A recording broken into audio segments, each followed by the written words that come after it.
In modern pop culture and sociology, we have developed a strange obsession with extremes. The information space is overheated with the endless conflict of fathers and sons, repackaged as boomers versus zoomers. We put 20-year-olds under a microscope to analyze how the internet rewired their brains, and we make memes about how 70-year-olds struggle to open a PDF file. But in this noisy dialogue, there is a gaping hole. Silence. There is a third person in the room. A generation that currently bears the primary economic and managerial load of the modern world, yet is barely mentioned. Generation X, born roughly between 1965 and 1980. They are like dark matter in astrophysics. You don't see them in TikTok trends. They rarely launch public cancel campaigns on Twitter. But it is their gravity that holds the galaxy of society together. These are your bosses who solve problems with a single phone call. These are the adults who remain calm when everyone else is panicking. To understand why they are this way, we need to crack their psychological code. And that code was written in conditions that, to a modern person, might look like the script of a disaster movie. Let's start with Gen X's primary superpower, their reaction to crisis. Have you noticed how the atmosphere in an office changes when something truly bad happens? While millennials look for instructions or call emergency meetings to process feelings, and Zoomers experience paralyzing anxiety, the Gen X employee simply stands up and silently starts putting out the fire. No drama, no emotion. Where does this icy, almost cynical calm come from? The answer lies in the atmosphere of their upbringing. Modern psychologists call it adaptive pragmatism, but in Gen X terms, it sounds simpler. I've seen worse. They really do have something to compare it to. Their childhood didn't happen in a golden age, but against a background hum of impending catastrophe. The 70s and early 80s were times of global instability. The TV didn't show cooking competitions. It showed strikes, energy crises, wars, and a world map where the red arrows of nuclear strikes were drawn with frightening regularity. They grew up understanding that the world is a fragile construction. In school, they were drilled on how to hide under desks during a nuclear flash. Of course, even as kids, they suspected a wooden desk wouldn't save them from a shockwave. This bred a specific kind of fatalism. Life could end at any moment, so there's no point in hysterics over small things. They learned to live in waiting for the end of the world mode while still finishing their homework. This skill, functioning under high stress and uncertainty, became their second nature. But global politics was just the wallpaper. The real character tempering happened not at school but at home, or rather in the empty home. The term latchkey kids sounds almost romantic or nostalgic today, but let's look at the facts. That era saw a tectonic shift in family structure. Divorce rates skyrocketed, and women entered the workforce en masse. The result? Millions of children returned from school to absolutely empty apartments. Imagine the reality of an 8-year-old in 1979. You don't have a smartphone to call mom, no GPS trackers, no Ring cameras.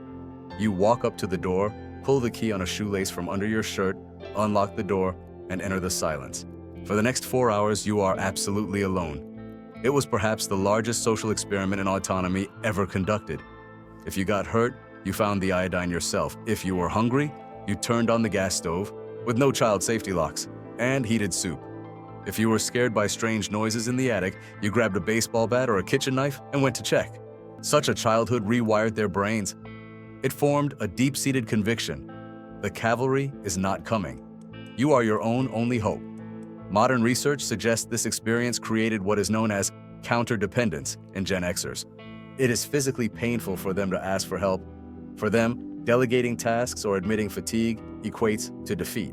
They got used to being the only adult in the room, even when they were only 10 years old. Another trait that makes Gen X unique intermediaries in the modern world is their relationship with information. They are the last generation to remember the world as analog, yet they are the ones who built the digital infrastructure. Today, knowledge has been devalued by its accessibility. The answer to any question is one click away. But the Gen X brain was formed in an environment of information scarcity. To write a report, you had to go to the library, physically sift through card catalog drawers, wait for the right book, and read for hours for the sake of one relevant paragraph. Cognitive psychologists call this the effort effect. When knowledge is acquired with difficulty, it is encoded into memory much deeper. This taught them to analyze, cross-reference facts, and most importantly, verify sources. They don't trust headlines because they are used to reading the fine print. This attitude extends to the material world. If a piece of tech broke, a cassette player, a bike, or a TV, the first reaction wasn't buy a new one, it was get the screwdriver. Trial and error, disassembling mechanisms, holding a soldering iron as a teenager, this was the norm. Today, this gives them a colossal advantage in business and management. They understand the mechanics of processes. They know how things work under the hood because they are used to getting their hands dirty, not just tapping on pretty interfaces. If you want to lose the respect of a Gen X employee, try giving them a motivational speech about the corporate family. You will see a mix of boredom and irony in their eyes. Their cynicism toward corporate culture and authority figures has deep roots. They watched the careers of their parents, the boomers. The boomers believed in the system, work hard for one company for 30 years, and the company will provide a comfortable retirement and a gold watch. Gen X saw how that movie ended. The 80s and 90s brought a wave of brutal corporate restructuring. They watched loyal employees get fired in a single day. They learned the lesson. Corporate loyalty is a myth. The only thing you can be loyal to is your own competence. Therefore, Gen X respects skill, not titles. To them, a boss isn't the person with the big corner office, it's the person who knows more and works better. If you try to manage them with bureaucracy or empty status symbols, they will simply find a way to work around you. They are masters of guerrilla warfare in the office, doing what is necessary while ignoring what they consider stupidity. Many are surprised by how reluctant this generation is to share their lives on social media. It's not that they don't know how to use technology. Remember, they coded the early internet. It is about a fundamentally different understanding of safety. They grew up in the era of the right to be forgotten. If you did something stupid at a party in 1985, 10 people knew about it and the story was forgotten in a month. There was no digital footprint. There were no cameras in every pocket.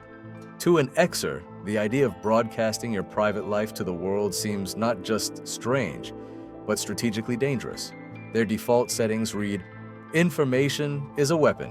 The less the world knows about you, the harder it is to hurt you." They are accidental spies. Their famous irony and sarcasm are also part of this defensive strategy.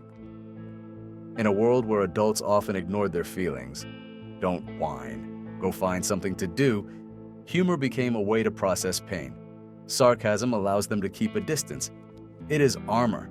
If you laugh at your own problem first, no one else can use it to hurt you. The most unexpected plot twist in the history of Generation X is happening right now as they raise their own children, Generation Z. One would think that latchkey kids raised in harsh conditions of freedom would raise equally Spartan offspring, but the exact opposite happened. Gen X became the architects of helicopter parenting. They remember the feeling of loneliness and vulnerability of their childhood so vividly that they swore, "My child will never feel this." They drive their kids to extracurriculars, track their geolocation, check homework, and intervene in conflicts with teachers, and they gave their children the safety and total attention they themselves could only dream of. But herein lies the main tragedy and paradox of Gen X. Deep down, when they look at their anxious, sometimes ill-equipped for reality children, they ask themselves, did I break them with my care? They understand that it was those very hardships, the empty houses, and the necessity to survive that made them the strong people they are. And by shielding their children from difficulties, they may have deprived them of the chance to grow their own armor. This is the eternal internal conflict of the generation, the desire to protect battling against the understanding of the value of overcoming. If we put this puzzle together, a unique psychological portrait emerges. Generation X are people woven from contradictions. They are skeptics, yet they are the keepers of common sense. They are loners who, in a critical moment, become the ultimate team players. They may seem detached, but their reliability is absolute. They are a bridge, a living load-bearing bridge between the analog past, where a handshake and physical labor were currency, and the digital future, ruled by algorithms and neural networks. Being a bridge is a thankless role. Bridges are walked upon, trampled, but rarely does anyone stop to say thank you to the structure itself. But it seems Gen X is fine with that. They don't need likes, applause, or viral fame. They just do their job, solve problems, and keep this world in balance. And while all the other generations argue about who is right, Generation X simply silently checks if the door is locked and if the backup plan is ready in case everything goes wrong tomorrow. If you recognized yourself, your parents, or your colleagues in this description, let us know.